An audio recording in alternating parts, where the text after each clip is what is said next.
ઘરમાં ઘૂસીને હુમલો કરનાર આરોપીનું સરઘસ, પોલીસે કરાવ્યું કાયદાનું ભાન। પોલીસની સાથે બે હાથ જોડી ડાયાડમરા થઈને ચાલ્યા આવતા આ શખ્સો છે ગુંડાઓ। શરીફ બનીને ઢીલા ઢફ જેવા થઈને લોકોની માફી માંગતા આ એ જ શખ્સો છે જેમણે ઘરમાં ઘૂસી લાકડીઓ વરસાવી હતી। પોરબંદરમાં ઘરમાં ઘૂસીને હુમલો કરનાર આ શખ્સોને પોલીસે પકડીને કાયદાનું ભાન કરાવ્યું। પોરબંદરના ખાપટના ગ્રીન વેલી સોસાયટીમાં આરોપીએ ઘૂસી શ્વાન બાબતે બબાલ કરી એક ઘરમાં ઘૂસીને હુમલો કર્યો હતો। 8 થી 10 લોકોએ મહિલા અને યુવકને ગાળો આપી લાકડીઓથી હુમલો કર્યો હતો। આ અંગે ફરિયાદ કરતા પોલીસે લુખાઓને પકડી લીધા હતા અને જેલ હવાલે કરી બરાબરનું કાયદાનું ભાન કરાવ્યું। જે બાદ જે વિસ્તારમાં આતંક મચાવ્યો હતો ત્યાં લઈને આવી લોકો સામે માફી મંગાવી હતી। જાહેરમાં માફી મંગાવી સરઘસ કાઢી કાયદાનું ભાન કરાવ્યું।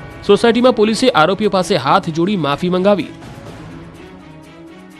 રાધનપુરમાં તંત્રના પાપે જોવા મળ્યા શિયાળે ચોમાસા જેવા દ્રશ્યો। લોકોના ઘરમાં ઘૂસી ગયા પાણી। પહેલી નજરે આ દ્રશ્યો જોતા તમને લાગશે કે આ તો ચોમાસાની તસવીર છે। લોકોના ઘરમાં પગડૂબ પાણી ભરાવાની આ તસવીર છે રાધનપુરની। આ ચોમાસાના દ્રશ્યો નહીં પરંતુ ભર શિયાળાના છે। રાધનપુરમાં તંત્રના પાપે લોકોના ઘર અને ખેતરમાં પાણી ભરાયા। ફરી એકવાર રાધનપુરની પીપળી ડિસ્ટ્રિક્ટ કેનાલ ઓવરફ્લો થઈ। ખેડૂતોના હિત માટે બનાવેલી કેનાલ કોની બેદરકારીના કારણે વારંવાર ઓવરફ્લો થાય છે તે મોટો સવાલ છે। હાલ આ કેનાલ ઓવરફ્લો થતા 15 વીઘા વિસ્તારમાં પાણી ફરી વળ્યા, જેના પગલે ખેડૂતોને મોટા પ્રમાણમાં નુકસાન થયું છે। એરંડા, મકાઈ, ઘઉં અને રાયડાના પાકનો સત્યાનાશ થઈ ગયો। ખેડૂતોની મહેનત ધોવાઈ ગઈ। ખેડૂતોના મતે અધિકારીઓની બેદરકારીના કારણે વારંવાર આ નુકસાન તેમને વેઠવું પડે છે। માટે વહેલી તકે આ પ્રશ્નનો ઉકેલ આવે તેવી ખેડૂતોની માંગ છે। હાલ તો ખેડૂતો માટે આ કેનાલ આશીર્વાદરૂપ નહીં પરંતુ અભિશાપરૂપ સાબિત થઈ રહી છે। ગુજરાતમાં ફરી એકવાર વિધાનસભા ખંડિત થઈ। અંતે અપક્ષ એમએલએ ધર્મેન્દ્રસિંહ વાઘેલાએ રાજીનામું આપ્યું અને કરશે કેસરિયા। હું આજે મારું પોતાનું મારા વિસ્તારના લોકોને પૂછીને રાજીનામું આપી રહ્યો છું। વડોદરાના વાઘોડિયા બેઠક પરથી અપક્ષમાંથી ચૂંટણી લડીને ધારાસભ્ય બનેલા ધર્મેન્દ્રસિંહ વાઘેલાએ કંઈક આ રીતે રાજીનામાની જાહેરાત કરતા ગુજરાતના રાજકારણમાં હડકંપ મચી ગયો। ઘણા સમયથી ધર્મેન્દ્રસિંહ વાઘેલા રાજીનામું આપે તેવી અટકળો ચાલતી હતી। અંતે ધર્મેન્દ્રસિંહે ધારાસભ્ય પદેથી રાજીનામું આપી દેતા ભર શિયાળે ગુજરાતની રાજનીતિમાં ગરમાવો આવી ગયો। ધર્મેન્દ્રસિંહ વાઘેલાએ ગાંધીનગર પહોંચી વિધાનસભાના અધ્યક્ષ શંકરસિંહ વાઘેલાને પોતાનું રાજીનામું આપી કેસરિયા કરવાની જાહેરાત કરી। ધર્મેન્દ્રસિંહ વાઘેલાએ વિપક્ષના ધારાસભ્ય ધવલસિંહ ઝાલા સહિતના નેતાઓ સાથે પહોંચી રાજીનામું આપી કહ્યું કે મારી કોઈ મજબૂરી નથી, મને કોઈ લોકસભા વિધાનસભાની પ્રોમિસ નથી। પાર્ટીનો આદેશ હશે તો ચૂંટણી લડીશ, મને કોઈ મંત્રી પદની પણ ઓફર નથી। આ સાથે ગુજરાતમાં એક જ માસમાં 4 ધારાસભ્યોએ રાજીનામા આપી દેતા વિધાનસભા ખંડિત થઈ ગઈ છે। એક જ માસમાં કોંગ્રેસમાંથી ચિરાગ પટેલ, સીજે ચાવડાએ રાજીનામું આપ્યું। આમ આદમી પાર્ટીમાંથી ભૂપત ભાયાણીએ ધારાસભ્ય પદેથી રાજીનામું આપ્યું। હવે અપક્ષના ધારાસભ્ય પદેથી ધર્મેન્દ્રસિંહ વાઘેલાએ પણ રાજીનામું આપ્યું। આ સાથે જ ભાજપના ડોક્ટરનું વધુ એક ઓપરેશન સફળ રહ્યું। 4 ધારાસભ્યના રાજીનામા બાદ વિધાનસભાની બેઠકો 182 માંથી 178 થઈ ગઈ છે, જેમાં ભાજપ 156 ધારાસભ્ય, કોંગ્રેસના 15 બચ્યા, અપક્ષના ઘટીને 2 અને આમ આદમી પાર્ટી અને એનસીપીના એક ધારાસભ્યનો સમાવેશ થાય છે। તો કોંગ્રેસ એમએલએના રાજીનામા પર બોલ્યા ચુડાસમા। ગીર સોમનાથના કોંગ્રેસ એમએલએ વિમલ ચુડાસમાએ કહ્યું કે કોંગ્રેસના ધારાસભ્યો નારાજ નથી, જેમને જવું છે એ જવાના છે। તો રાજીનામાની અટકળોને ધોરાજીના પૂર્વ ધારાસભ્ય લલિત વસોયા અને લુણાવાડાના ધારાસભ્ય ગુલાબસિંહ ચૌહાણે ફગાવી। લોકસભાની ચૂંટણીને લઈ કોંગ્રેસ પણ એક્શન મોડમાં આવી। બેઠકોનો શરૂ થયો છે ધમધમાટ। લોકસભાની ચૂંટણીને ગણતરીના મહિનાઓ જ બાકી છે ત્યારે કોંગ્રેસ એક્શનમાં આવી ગઈ છે। ગુજરાતમાં તૂટતી કોંગ્રેસમાં પ્રાણ ફૂંકવા માટે પ્રદેશ પ્રભારી મુકુલ વાસનિકે ગુજરાતમાં ધામા નાખ્યા। કોંગ્રેસના નેતાઓ સાથે બેઠક કરી હતી। અમદાવાદમાં કોંગ્રેસ કાર્યાલય પર પ્રદેશ ઇલેક્શન કમિટીની બેઠક મળી હતી। સ્ક્રીનિંગ કમિટીની રચના થયા બાદ પહેલીવાર મળી બેઠક। બેઠકમાં સ્ક્રીનિંગ કમિટીના સભ્યો હાજર રહ્યા હતા।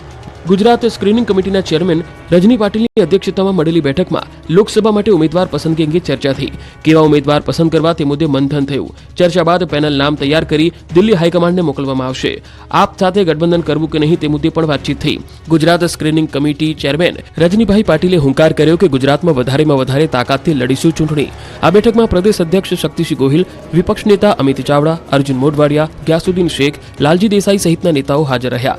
તો કોંગ્રેસ એમએલએના રાજીનામા પર મુકુલ વાસનિકે કહ્યું કે કોંગ્રેસ વિચારધારાવાળા લોકો મજબૂતીથી રહેશે। નારાજ નેતાઓ સાથે વાતચીત કરીશું। છોડી ગયેલાઓની અલગ અલગ સ્થિતિ હશે। રાજ્યમાં 48 કલાક બાદ ઠંડીથી મળશે છુટકારો। 2 દિવસ બાદ 3 ડિગ્રી વધશે તાપમાન। રાજ્યમાં શિયાળો તેની ચરમસીમાએ પહોંચ્યો છે। કડકડતી ઠંડીમાં ગુજરાત ઠૂંઠવાઈ ગયું છે। સુસવાટા મારતા પવનમાં લોકો થરથર ધ્રુજી રહ્યા છે। ત્યારે 17 શહેરમાં 15 ડિગ્રીથી નીચે પહોંચ્યો છે પારો। રાજ્યમાં હાલ નલિયા 8.2 ડિગ્રી ઠંડી સાથે સૌથી ઠંડુ શહેર બન્યું છે। આ સાથે અમદાવાદમાં 12.5 ડિગ્રી અને ગાંધીનગરમાં 11 ડિગ્રી તાપમાન નોંધાયું છે। ડીસા અને વડોદરામાં 12 ડિગ્રી, રાજકોટમાં 13 ડિગ્રી, ભુજ, અમરેલી, કેશોદમાં 13 ડિગ્રી તાપમાન નોંધાયું છે. હાલ રાજ્યમાં ઉત્તર પૂર્વીય પવન ફૂંકાઈ રહ્યા છે, ત્યારે હવામાન વિભાગે આગાહી કરી છે કે આગામી 2 દિવસમાં તાપમાનમાં વધારો થશે, એટલે કે ઠંડી ઘટશે, લોકોને ઠંડીથી રાહત મળશે. રાજકોટ મહાનગરપાલિકાએ પાણીનું 28 લાખનું બિલ ફટકારતા મહિલાઓનો હોબાળો. રાજકોટના રેલનગર વિસ્તારમાં આરએમસીની કચેરીએ મહિલાઓએ હોબાળો મચાવ્યો હતો.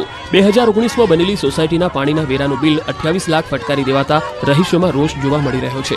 સોસાયટીને 28 લાખનું બિલ ફટકારી પાણી કનેક્શન કાપી નાખવામાં આવ્યું હતું. મહિલાઓ આ અંગે રજૂઆત કરવા પાલિકા કચેરીએ પહોંચી હતી. મહિલાઓનો આરોપ છે કે 5 વર્ષથી બિલ આપ્યા વગર પેનલ્ટી ચઢાવી, વ્યાજ ચઢાવી એક સાથે 28 લાખનું બિલ સોંપાયું છે. સોસાયટીમાં હાલ 308 ફ્લેટ છે, જેમાં 165 પરિવાર રહે છે. આ અંગે સ્ટેન્ડિંગ કમિટી ચેરમેને જણાવ્યું હતું કે પાણી કનેક્શન ફરીથી શરૂ કરી દેવામાં આવશે. જો કે સરકારના નિયમ મુજબ તેમણે બિલ તો ભરવું જ પડશે. તેમને મુદત વધારી દેવામાં આવશે. સાથે જ દાવો કર્યો કે બિલ ક્યારેય કોઈના ઘર સુધી પહોંચાડવામાં નથી આવતું હતું. છેલ્લા ઘણા વર્ષોથી ઘરે પહોંચાડવાની સિસ્ટમ બંધ થઈ ચૂકી છે.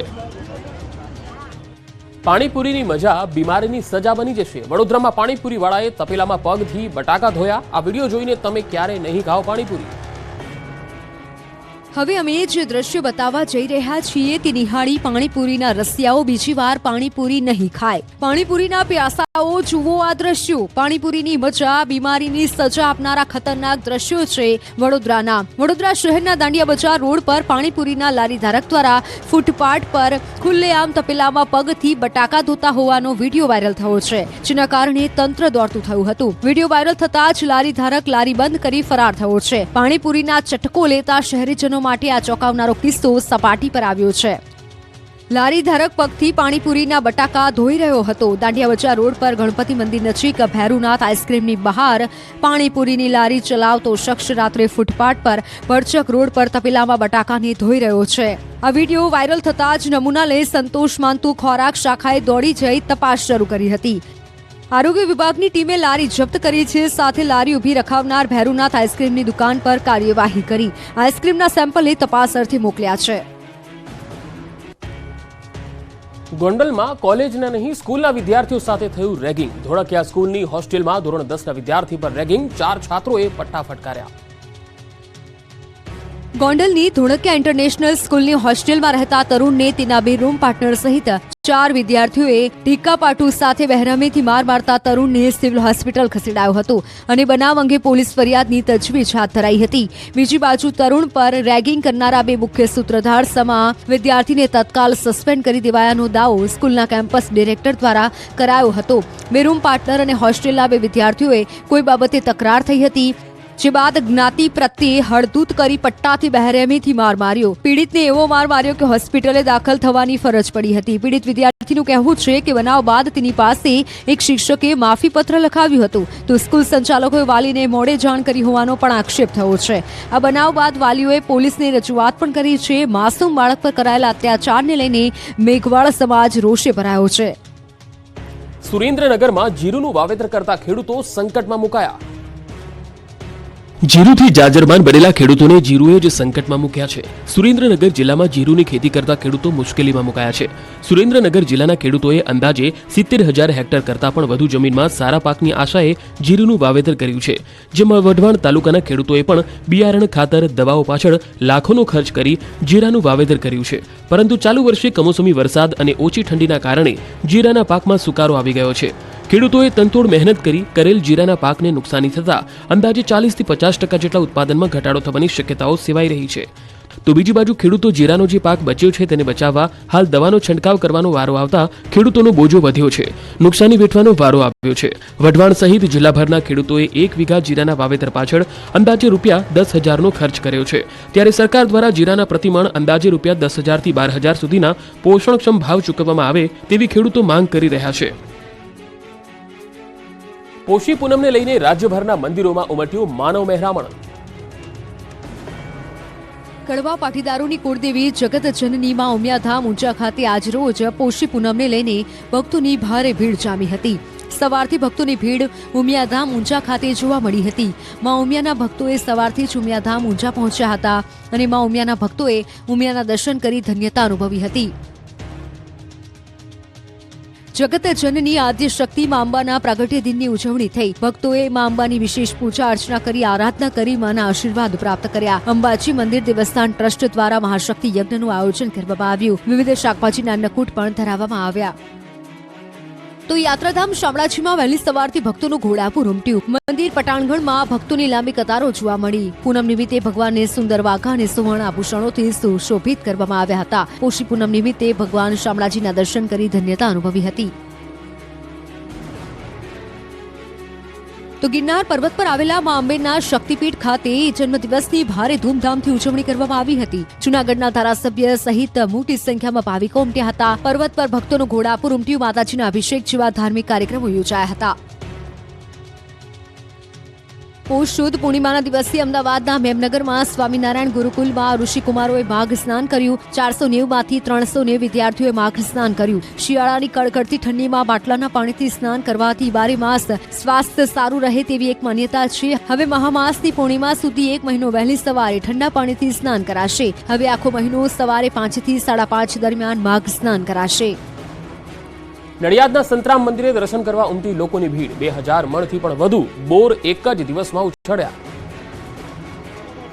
નડિયાદ શહેરમાં આવેલા શ્રી સંતરામ મંદિરમાં દર વર્ષની જેમ આ વર્ષે પણ પોષી પૂનમની ઉજવણી કરવામાં આવી. પોષી પૂનમને બોર પૂનમ તરીકે પણ ઓળખવામાં આવે છે. એટલે અહીં એક જ દિવસમાં 2000 મણથી વધુ બોર ઉછળ્યા હતા. ભક્તોમાં માન્યતા છે કે જે પરિવારમાં બાળક યોગ્ય રીતે બોલતું ન હોય તે પરિવારના સભ્યો જો સંતરામ મંદિરે બોર ઉછાળવાની બાધા રાખે તો બાળક યોગ્ય રીતે બોલતું થઈ જાય છે. આવી બાધા માનતા રાખનારા લાખો ભક્તો આજે નડિયાદના શ્રી સંતરામ મંદિરે પહોંચ્યા હતા. વહેલી સવારથી જ સંતરામ મંદિરમાં ભક્તોનું માનવ મહેરામણ ઉમટી પડ્યું હતું અને 2000 મણથી પણ વધુ બોર એક જ દિવસમાં ઉછળ્યા હતા. એટલી મોટી સંખ્યામાં લોકો અહીં પહોંચ્યા હતા કે અહીં પગ મૂકવાની પણ જગ્યા ન હતી. તો આ પૂનમે ઘરે ઘરે શ્રદ્ધાળુઓ ઉપવાસ કરતા હોય છે. ત્યારે પૂનમે સવારથી જ સંતરામ રોડ પરની માર્કેટમાં બોર વેચતી લારીઓની લાંબી કતાર લાગી ગઈ છે, જ્યાં લીલા પીળા લાલ રંગના બોરનું વેચાણ કરતા વેપારીઓ જોવા મળ્યા હતા. વડોદરા હરણી બોટ દુર્ઘટના બાદ સુરત જિલ્લા વહીવટીતંત્ર એક્શન મોડમાં આવી ગયું. વડોદરા હરણી બોટ દુર્ઘટના બાદ સુરત જિલ્લા વહીવટી તંત્ર એક્શનમાં આવ્યું છે અને જિલ્લા કલેક્ટર દ્વારા એક મહત્વની માર્ગદર્શિકા જાહેર કરવામાં આવી છે, જેમાં કેટલીક કડક સૂચનાઓ અને નિયમોનું પાલન કરવા માટેના આદેશ જારી કરાયા છે. હવેથી જે તે બોટ કોન્ટ્રાક્ટર દ્વારા સ્થળ ઉપર જ તાલીમબદ્ધ તરવૈયાઓ રાખવા માટેના આદેશ કરવામાં આવ્યા છે. માર્ગદર્શિકા અનુસાર જે તે બોટ કોન્ટ્રાક્ટર દ્વારા